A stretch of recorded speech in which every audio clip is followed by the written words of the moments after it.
it comes back with the same. Every way you look at it, with every branch of science and modality possible for humankind, you come up with that. That's a fact. And anyone who wants to still say there's something there, that's religion. Okay, so... Oh boy, are you guys going to enjoy this one. So over several years of COVID, the media made a decision. No one would debate me. They were too scared. But finally, someone was silly enough to come on and debate me from the other side. And here is the result. Enjoy. And today we're going to talk about the C word. No, not that one, but the other C word, which is equally as offensive, I suppose, at this stage. COVID-19. Well, I decided we'd have a bit of a debate today about it because I received an email from Dermot Dorgan. And Dermot Dorgan is a risk analyst and also a former member of ISAC. And I said to Dermot we'd invite him on the show because he wasn't too happy with some of the points that Ivor made and believed they were incorrect. So both of the gentlemen join me today, Dermot Dorgan and Ivor Cummins. Good afternoon, gentlemen, to both of you. But okay, so Dermot, what in fact were the problems you had with what Ivor said? We talked about the fact that Ivor made the point that he didn't believe the lockdowns were necessary. He believed that within a 3-month period, we had the data we needed to understand exactly the mortality rate when it came to COVID-19, and we completely overreacted and protected the wrong group of people. So what was the point that you made, or what was the point that you believed he misinterpreted? Okay, guys, quick one. This guy went on and on and on for the next 6 or 7 minutes, roughly. I'm going to synopsize and just cut it down to what he's actually claiming, what the argument apparently is, and then we'll get back to the actual debate. I think it's hard to take each point one by one, and we'd be here all day if I did. I think I'd like to give my perspective, which is that we had 20 years to prepare for this. We had many warnings from experts, from professionals, from Mother Nature herself, between the first H5N1 case in humans in 97, SARS, MERS, the swine flu, Zika. We had all of these warnings, and each one was an opportunity for us to learn. And of course, we didn't do that. We did nothing at all. We wrote some papers, and we went to conferences, we shook hands for the photos and all that kind of stuff. But actually, none of the work was done. So when COVID came along in the 1st of January 2020, we were completely unprepared. And as the old saying goes, we don't rise to the level of our expectations, we fall to the level of our training. And we had nothing in place. And rather than reacting with any kind of competence, we basically sat around and did nothing. And the policymakers did nothing. The experts failed to provide expert warnings. Oh, we did do something, didn't we? We closed down the whole country is what we did, essentially. In March. Right, January and February, we had all that time in the world. There was warnings everywhere, but we weren't paying attention to them. We weren't listening. We were just thought, oh, that's just one of those things that happens over there. It'll never go over here. Mind you, we had a situation going back the year before that where 500 people in that year had died of the flu. So it was quite common for us to lose a lot of our population. Well, somewhere between 300 and 500 of a respiratory virus at that time of the year. It wasn't uncommon. It is. I mean, again, it comes back to the preparation. If we had been preparing over the last 20 years, if we had put the systems in place, particularly with respect to things like surveillance, we would have picked that up a lot sooner. I spoke to someone who worked in infectious disease in a hospital, and she said to me that, yeah, there were people dying in Ireland in December of flu-like symptoms. They didn't know what it was. We had the chance to put the systems in place and we didn't do it. And so if we're going to have this conversation, or we're going to have a conversation in the future about what we do next time and how we do better and what we learn from this, that's a huge area that we need to discuss and that we need to understand. Because the sooner we find these things, an exponential variable is exponential on the way down too. So the more time that you can save in finding these things, in identifying them as soon as possible, the smaller it's going to be when you do, and the easier it's going to be to deal with it. And then it can become something that gets taken care of within the public health infrastructure in the background without anyone in society having to be, to even know about it. I mean, the lockdowns going forward then, do you believe they should have lasted 2 years? Again, I mean, the way I see it is just lockdown was the only button that Tony Holohan knew how to press, and he just kept pressing it over and over again. That's basically. So at least you agree with Ivor on that point. That was completely unnecessary. I mean, if you thought ISAC were annoying to have to listen to in the meeting, they were annoying. Well, imagine what it was like being in those meetings when you're just getting ignored over and over again. What I would say is, yeah, there was a lot of stuff around that time that, obviously my perspective is we nip it in the bud. You don't have to deal with these downstream problems. But if we do go to, say, the end of June, when that the lockdown was being lifted. They lifted it without any kind of a plan at all. And so it just became inevitable that we would go back to lockdowns because, as I said, that was the only button that they knew how to press. And it was the easiest thing for the government to do, or for NEFIT to do, because all the burden was borne by the people. They didn't have to do anything. So that's it, folks. That is the argument from the other side, that we should have done surveillance and moved sooner to avoid the catastrophe. So let's get on with the full unedited debate. Enjoy. Let me just go to Ivor Cummins. Ivor, do you essentially agree then? I mean, I don't see too much of that you're actually disagreeing on, maybe apart from the latter half. But do you agree with Dermot saying that if we had have identified it earlier, we wouldn't have had to press the lockdown button? Okay, well, I'll run through the points made. I just jotted them down here. That's probably a good structure. So we said that, or I heard that there was no work done, there was no preparation. We kind of came into this blind at the start of 2020. Actually, there was a full pandemic management plan in the UK. Ireland even had one. And the World Health Organization, I printed it out here, had a massive document that I downloaded in April. And it had everything about managing pandemics. However, all of those plans were completely thrown in the trash after Neil Ferguson's modelling came out, which was proven to be absurd. And they dumped all the plans and they actually followed China. That's a fact. You can argue about what the motivations were. So actually there were loads of plans, but nothing was done about them. They were thrown in the trash and they followed China. We were seeing videos. I mean, I even as a presenter was getting WhatsApp messages with people falling dead on the street in China. So, I mean, I was looking at the same thing. I'm assuming Leo Varadkar was looking at, and Simon Harris at the time as Minister for Health was looking at, and going, Jesus, this is bad. Yeah, but remember the New York Times covered that China had around 20,000 Twitter bots out trying to drive Italy into lockdown. So there's a lot of shenanigans coming from China, as you might expect. They have their own motivations. But Diamond Princess, this is the key point on that one. Diamond Princess in February 2020, and Professor Michael Levitt, Nobel Prize winner in mathematical modelling, etc., perfectly placed, raised this. And I saw the same thing, not to compare myself to him, but my wife asked me in early March, should we get masks? And I said, why? And she said, well, this COVID thing. And I said, no, it's going to have a severe flu impact, and it'll be the elderly. Because Diamond Princess had 3,700 people. There was mega spread, arguably maximum spread, on a ship with shared air conditioning, no measures. They got around 25% positivity. That's just in PCR. You're going to have a lot more that doesn't come up in the test. And they basically had a few people in their late 70s and late 80s died in the following weeks. And no one of the 2,600 crew that were not aged were affected at all. So you actually had that Petri ship, and you actually had, and I knew that these numbers would roughly roll out across the world, depending on the level of metabolic disruption in a given population and the age demographic. And that's exactly what happened. The WHO last year, the OECD, they all published the excess mortality, and it essentially mirrored the Diamond Princess and the data we had in February 2020. See, I'm actually confused because, Dermot, I'm not going to disagree with anything Ivor said, and I'm certainly not disagreeing with anything you said about the preparation, although Ivor disagrees with some of it, right?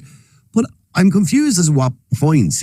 I mean, you sent the email because you disagreed with Ivor, and you disagreed essentially what he's saying, but you kind of are saying the same thing, that the only button they had to press was lockdown, and that wasn't what we should have done. There were other ways around this, and and it was the elderly primarily who were going to be affected by it. So really, what is the points directly that you're disagreeing with Ivor on? Well, yeah, a couple of points there in his last answer. I mean, I think we're both agreed that what NEFIT did was not clever. We completely depart though on what should have happened, and we also depart on the analysis. So Ivor referenced, I think, the WHO's 2019 paper on non-pharmaceutical interventions.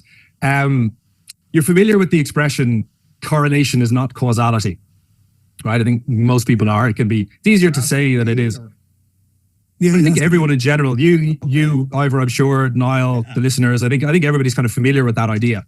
There's another expression from statistics called absence of evidence is not evidence of absence. So in layman's terms, there's a difference between, us not having evidence of something or us not being able to see it. That's not the same as proof that it's not there. So if you look at the 2019 WHO paper, throughout that paper, they say over and over again, we have very little data, we have very little evidence, we have very little to work from. Many of the studies in that paper are simulation studies for that reason. And it makes sense because you can't, first of all, we have no long-term data on pandemics because we were only collecting data for 20, 30 years ago. Two, you can't do experiments on pandemics because you can't seed a pandemic in one country and then get half the countries to do border controls or lockdown and then half the countries not. Those kind of experiments just can't be done. So it's not actually possible to do the kind of scientific research that Ivor's talking about a lot of the time. It simply can't be done, and it isn't done.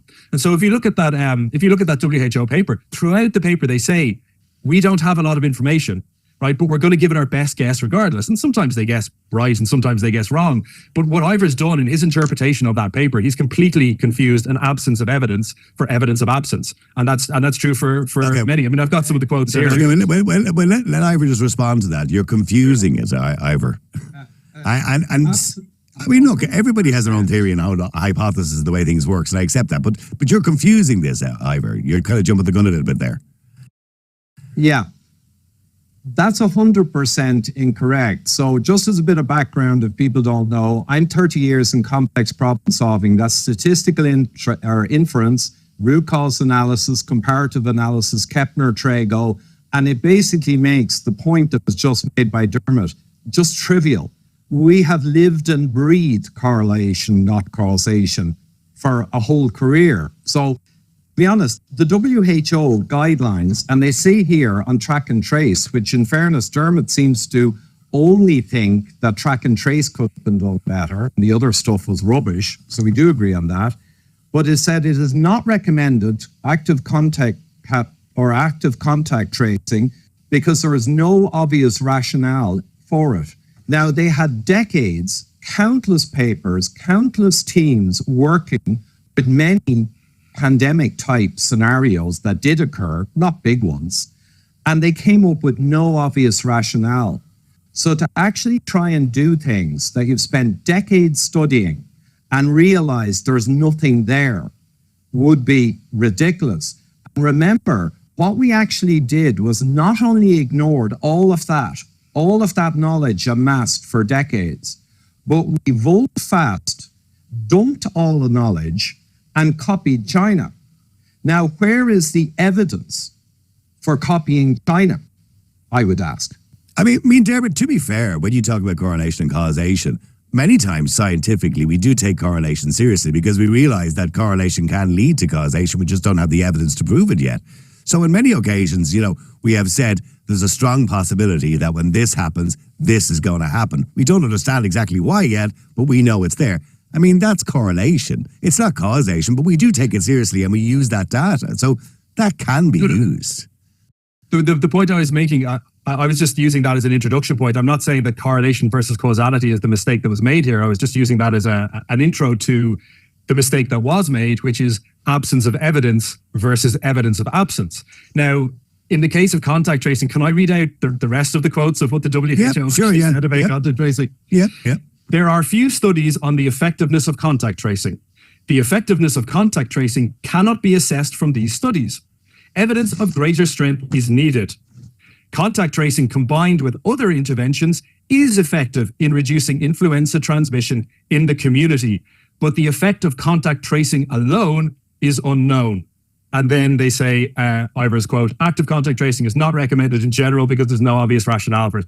It's completely confused paper. The WHO have confused a lack of information, a lack of data, a lack of research with proof that it doesn't work. And can I just say on contact tracing, we used contact tracing effectively during SARS, during MERS. It was used effectively during COVID-19 by some countries, and it'll be used effectively in future. To say that contact tracing doesn't work because we don't have randomized control studies on it is like saying that telling a carpenter that hammers don't work or that saws don't work because we don't have randomized control trials on them. We don't, but they still work. You don't need science. You don't need randomized control trials to understand some things. You don't need a scientist to tell you how to butter bread or to make a cup of tea. There are things you can know without a scientist or a Tomas Wright or Ivor Cummins or whoever else there to tell you. And I think I nearly shuddered. You mentioned Tomas Ryan there. I nearly shuddered for a second there. Tomas Ryan, of course, was the same man who suggested that COVID-19 was causing autism in the unborn child at one stage, which was crazy. But I mean, when you were with ISAC, I mean, you said you felt voiceless to some degree, or you felt that you couldn't say anything or nobody was listening to you. Why did you hang out with them? Or why did you stay with them when everybody knew, well, most logical people knew, that ISAC had gone completely over the top? They were even worse than NEFIT in some of the suggestions they were making, particularly towards probably the second quarter of COVID-19, calling for zero COVID and worse restrictions and all sorts of things. I mean, they were demanding that we didn't take away the restrictions. Yeah, I mean, so I didn't join ISAC as such. I reached out to a guy called Yadir Baryam, who I'd heard on a podcast, and we got talking, and then he added me to a group, and that group happened to be, or became ISAC. Now, when I joined the group, I had some inkling that Yadir and myself were kind of thinking along the same lines, that we could get rid of this virus if we wanted to. When I joined ISAC, I asked them, I was like, so what's the plan? You know, guys, what's the plan? I emailed a few people and got no response. And it was only kind of 2 or 3 weeks in that I realized that the plan was just to rerun the first lockdown, except this time we were going to do some green zones at the end and it was all going to be different. Now, once I found that out, I was like, I basically spent the next couple of months trying to convince them that there were better ways, that this wasn't going to work, that this plan was entirely dependent on the people going along with it, and the people were never going to go along with it, which they recognized themselves in private, but wouldn't admit it in public. And so I spent that time, because that was basically our only hope. It was our last chance of actually making any kind of positive change. But it was like joining ISAC was like, you know, the ship is sinking, and then you run to the life raft, and then you realize that the life raft has a massive hole in it, you know. And so I stayed with ISAC as long as I could, and I tried to explain to them. But by the end of December 2020, it was clear then that there was just going to be no change. It was lockdown from here on out, and there was no possibility. So I clung on as long as I could, and I tried to make change where I could, but it was all for naught. I mean, Ivor, you are essentially agreeing with it, Dermot is saying, with the exception, obviously, of the preparedness beforehand. You are essentially agreeing with what he's saying. So, well, there's one fundamental disagreement which is worth highlighting because it's the kernel of the whole thing. In fairness, Dermot used the word in the podcast I came across last night, deadly, and he talked about ships going down. I will state that that's entirely inappropriate because the actual impact of COVID was exactly what was stated in February 2020. It was overwhelmingly an elderly person's disease, sad though that is, and it was, as a doctor in UK repeatedly said during 2020 on BBC and everywhere, it was within the envelope of a severe flu impact. So to call it deadly and ships going down is blatantly against the reality, and all the data's in now. It was a severe flu impact.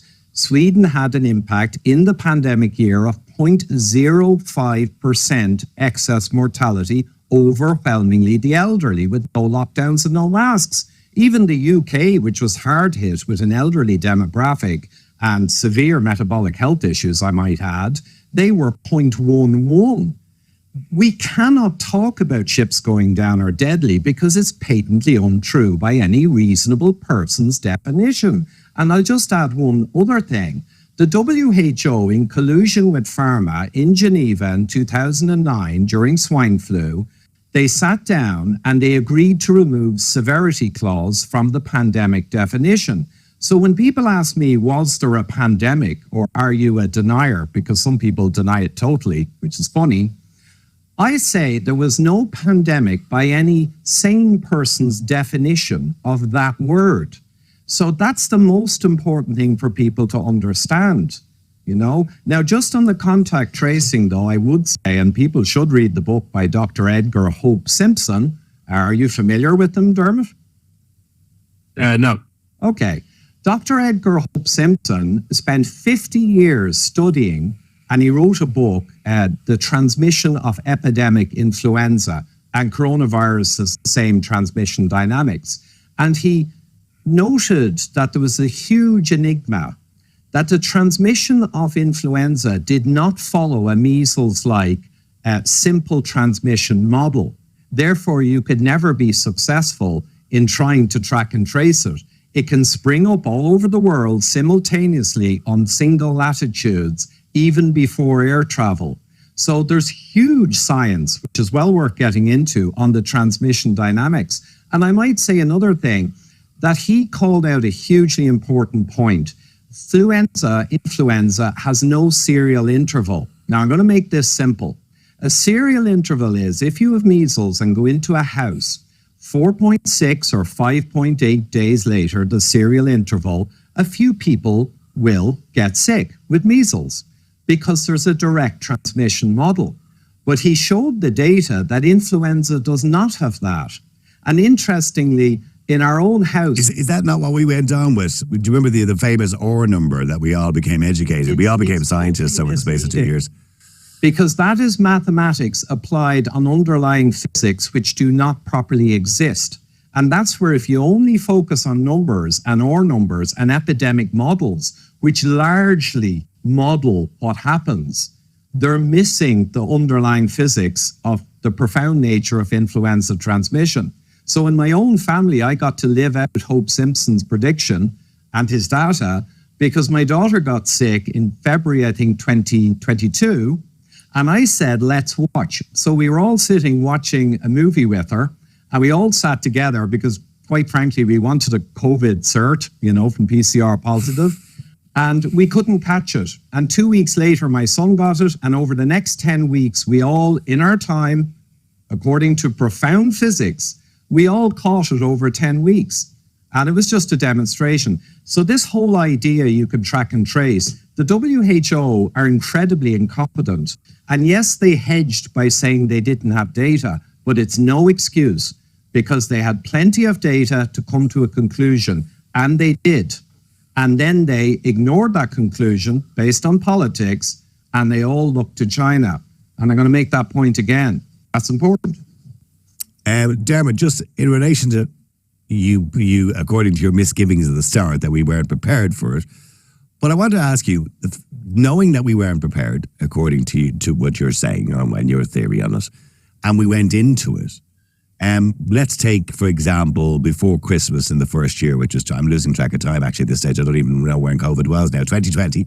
And before Christmas 2020, what would you have done if you were Leo Varadkar or Michal Martin or whoever happened to be Taoiseach at that particular moment in time? What would you have done? Would you have just said, okay, there's nothing we can do about this. Let's just protect the vulnerable, tell the elderly to be careful, etc., etc. Where do you stand on masks, for example? Did you ever believe they were the right thing to do? Because according the most recent published studies on these, masks and lockdowns, and they studied various countries around the world, made little or no difference whatsoever. Sure, even the HSE admitted at the start that masks made no difference. Even Luke O'Neill at the start on the Late Late Show said that we were watching too many horror movies if we even thought we should wear masks. And then all of a sudden, it was wear masks. So where do you stand on masks, firstly? And secondly, what would you have done at that point? Would you just have opened the doors and said, listen, we just need to deal with it? Yeah, it's on masks. Well, I mean, my preferred policy on masks is very simple. Every country should have a national medical stockpile of, PPE, multi-purpose medicines, vaccines, etc., and masks, high quality masks. And at the slightest hint of trouble, you distribute the masks to GPs, clinics, pharmacies, health facilities, etc. If you want a mask, there's a mask there for you. If you don't want a mask, don't wear a mask. At the end of the day, whatever your pandemic strategy is or your epidemic strategy, it's not going to rise and fall on whether people wear masks or not. And overall, mask mandates are probably do more harm than good, I would say. However, on the function of the mask, again, we come back to people's. I suppose there's 2 points here. One is that if the science was settled on masks, then it would be settled. The science is settled, for example, on gravity. If you pick up a pen and let it go, it's going to fall to the ground. We all know that. The science is not settled on most of the stuff to do with COVID-19 and was there not studies done on masks previous to COVID-19 in American hospitals when they were doing their studies in relation to influenza, where they got staff in the hospitals to wear them when they noticed there was absolutely no difference, apart from obviously staff that were working doing operations and everything, because that's to do with droplets more so than viruses, that made little or no difference whatsoever. There were studies done for years before that. Gold standard studies. Gold standard. Yeah, PCR was gold standard as well, You don't need to do studies on this stuff. Like, a mask is a manufactured, designed product, right? You can test it in a lab. You can assess what percentage of particles of a particular size will get through that. And then you'll know, okay, to what extent it works or it doesn't work, and then you can make the choice of whether you want to wear it or not. It's part of, again, this is one of the kind of fundamental disagreements with Ivor's philosophy versus mine. He talks about science, but really he doesn't understand where it's most, that it's a particular kind of toolbox for a particular kind of problem. It's not something that you just use everywhere, and that you need to have, he's kind of religious about it, like he needs to have a randomized controlled trial so that he can feel okay. Like, no, that's not how it works. So these studies that they do randomized controlled trials of masking in the community, and it's like, you're introducing a load of variables that don't need to be there. But that's how we do. That's how we do all. Okay, but that's normally how we do all sorts of studies with our randomized control studies. Yeah, but sorry, I would just answer that bit, and I'll come back to the other part of the question in a second with Dermot. So you can respond to that. I must say I'm impressed. This is astonishing. Like I said, 30 years going way beyond the sound bites. In fairness, Dermot, you're mentioning the mechanistic studies, because that's what we call them, because we do RCT, we do design of experiments, we do mechanistic studies, which are the masked ones in the lab, and we do associational and comparative analysis, and I could go on all day. We do that in every complex problem that we manage, right? The problem with the mechanistic studies is they give you an insight into controlled conditions, and it's useful information, but only when it's integrated along with the comparative analysis, the associational, and the experimental analysis, and many other modalities. So you're saying mechanistic studies alone, they're the thing. They're only a tiny piece of the pie. And you're saying that I say RCTs are the only thing when I've spent my whole life using every branch of problem solving. So I give an example though. Here's North Dakota versus South Dakota. One had lockdowns and masks, and one had no lockdowns and masks, probably because of the politics of the governor. 1 million people in each, right beside each other, same culture, controlled for a lot of stuff, right? You cannot tell the curves apart of infection or mortality. I could multiply this by 10,000. We have myriad published papers that have looked at all countries, all regions, all counties in America, over 100,000 people. Always the same answer. There is never a signal. You cannot do every bit of analysis possible to a human, empirical and beyond, come up with no signal, and then maintain there is something there. That is religion. Okay, sorry, Dermot, go ahead. Can I respond to that? So I'm glad he brought that one up. Yeah, in all of Ivor's presentations, he always conflates surgical masks, N95, FFP masks, and mask mandates, and he puts them all together in masking, in this catch-all category. That's not scientific. What he shows there is the two, like, if I was to be most charitable, I'd say, yeah, what that shows you is that mask mandates probably not going to work. But what that chart encapsulates is the mask mandate, which, you know, what masks are specified? We don't know. What were compliance levels? We don't know. But you would imagine there would be. You'd imagine there'd be some. Yeah, but look, even if compliance levels weren't good, even if they weren't wearing the N95 masks, even if, you know, some people didn't bother their holes, I mean, you would imagine there would be some difference, wouldn't you? Sure. So what that shows is no point. Mandate. Well, no, because all these people could be just having a bit of cloth over their mouth, which is not, everybody knows that's not going to work. They're just doing whatever. We all seen the Americans. There was Americans with 4 or 5 masks on them, for God's sake.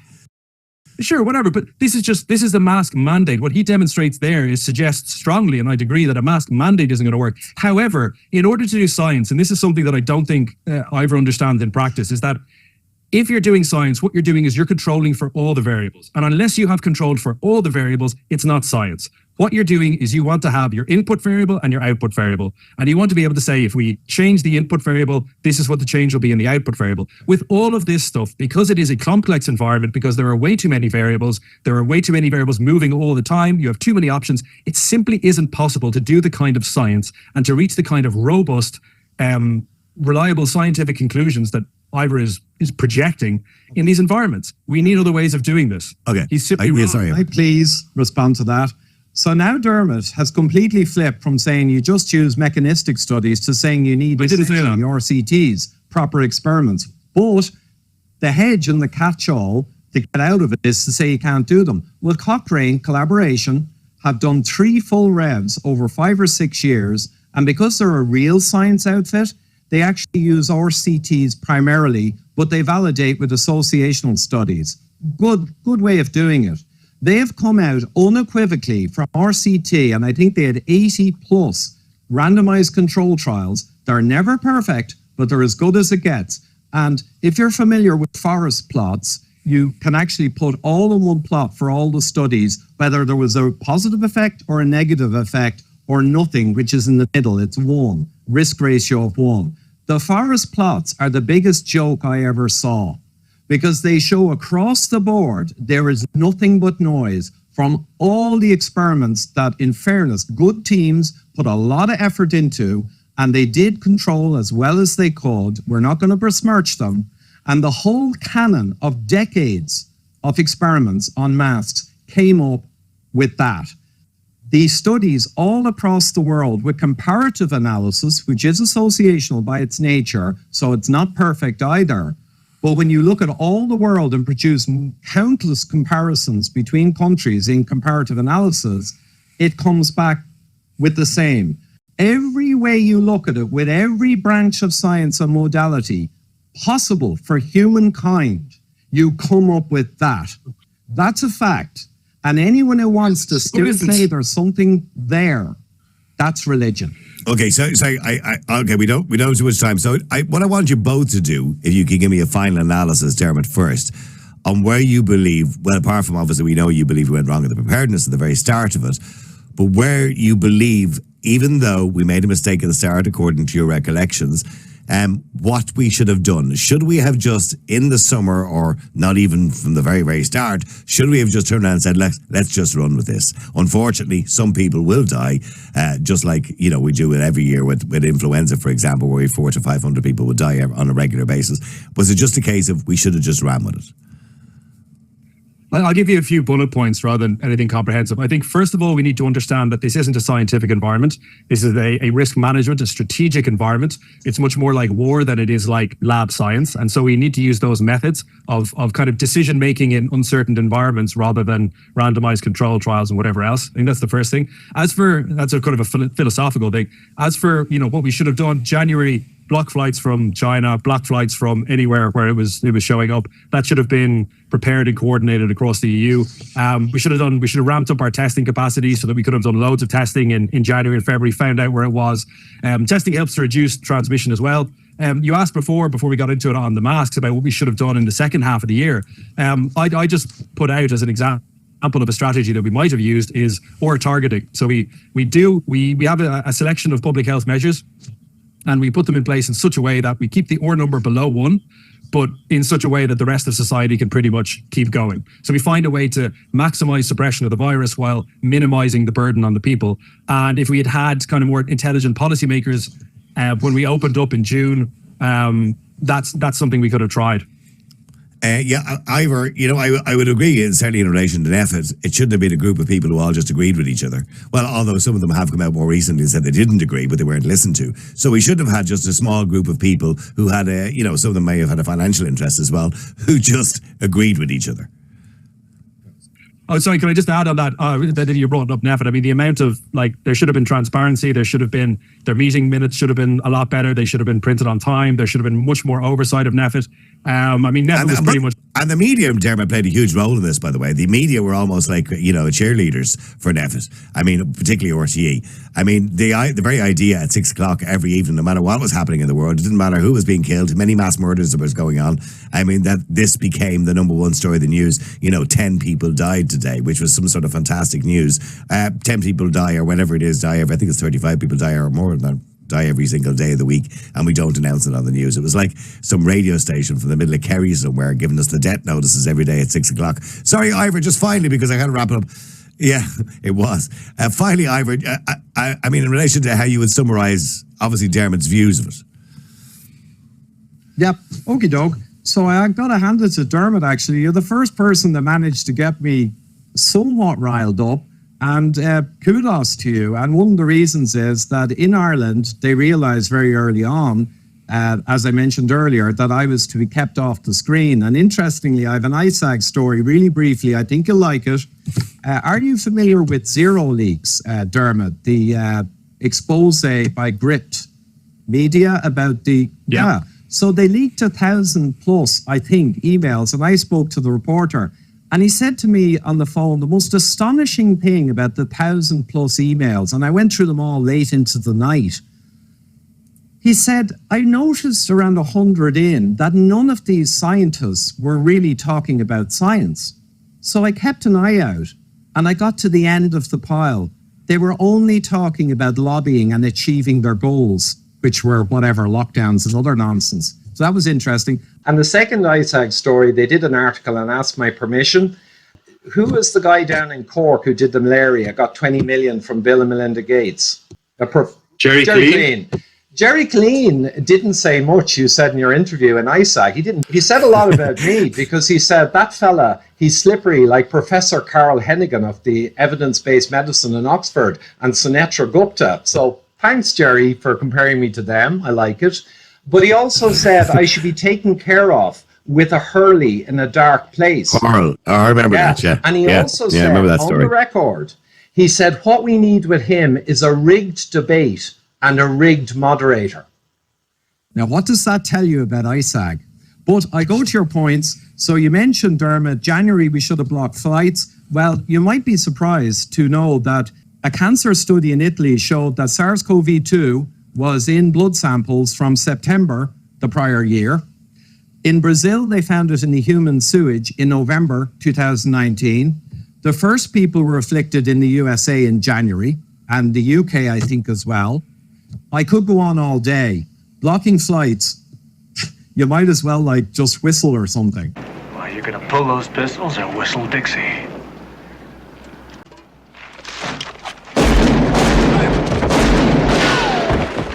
So that's one thing. The testing we could have done more of. I would say if I magically went back, and people should think about this, and I magically made testing not available, we could not have had a pandemic because we would have had seasonally busy departments and hospitals, maybe a bit worse than usual. But think about the mortality impact at the end of the day and the actual ICU. Sweden with no lockdown, no masks, right? Their ICU only hit 65% capacity at the peak.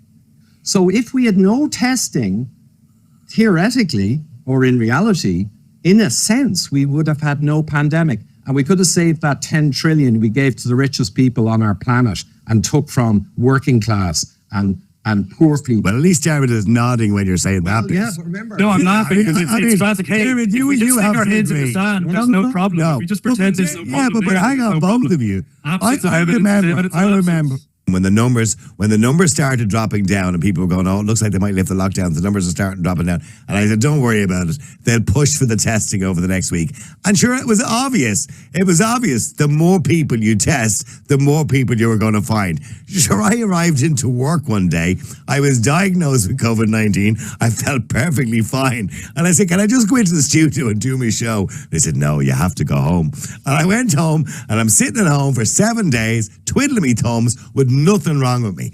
It was probably the first in my life. I'm 60 years old and I've ever heard the term asymptomatic. So in other words, a disease you have to be told that you actually have because you've no symptoms of it whatsoever. I mean, God's sake, lads, if you're going to test more people, and, you know, Dermot, you have to admit PCR testing wasn't the best way of doing things. The man who invented the test believed it was inaccurate, for God's sake. I mean, they were amplifying it so much that it would have found COVID if you were 40 miles away. So it was completely inaccurate, and the more people we were testing, the more people we were going to find. The more people we were going to find, the more they went into a panic and started testing more people. And it just became this kind of knock-on domino effect. Yeah, but let's remember, there's the thing itself, like testing, and then there's how it was used by the Irish authorities. So we shouldn't, the thing itself has a lot of potential, but in the hands of a novice and idiots, then, yeah, it can be manipulated in any ways. And I'm sure there was plenty of that going on, but I don't think that is enough to say that testing itself is an inherently bad thing. And I might add, I kind of agree in one sense, but I'd add testing in the hands of the people who managed to keep driving this kind of mass formation psychosis for so long. Testing in those hands was unfortunately a disaster for the world. So the people I do believe when it came to the testing, they think there was a financial conflict of interest going on as well. But that's a whole other question. Listen, gentlemen, thank you very much indeed. Dermot Dorgan, I appreciate you talking to us today. Ivor Cummins, I appreciate you as well. So that'll do it, folks. There you are, the ultimate COVID debate. How did you think it went down? Please, comments below, like and subscribe, but most especially have the discussion below and let's air our differences. And as always, huge thanks to my Patreon and PayPal supporters. That's what makes it possible for me to do all the work that I do to help get the true messages out there and to counter the disinformation and misinformation from the legacy media mouthpieces. And I've recently been in the UK giving talks. I'm back over in April, I believe, and I was on Redacted again the other day, and also on Unusual Suspects, which comes from Valuetainment.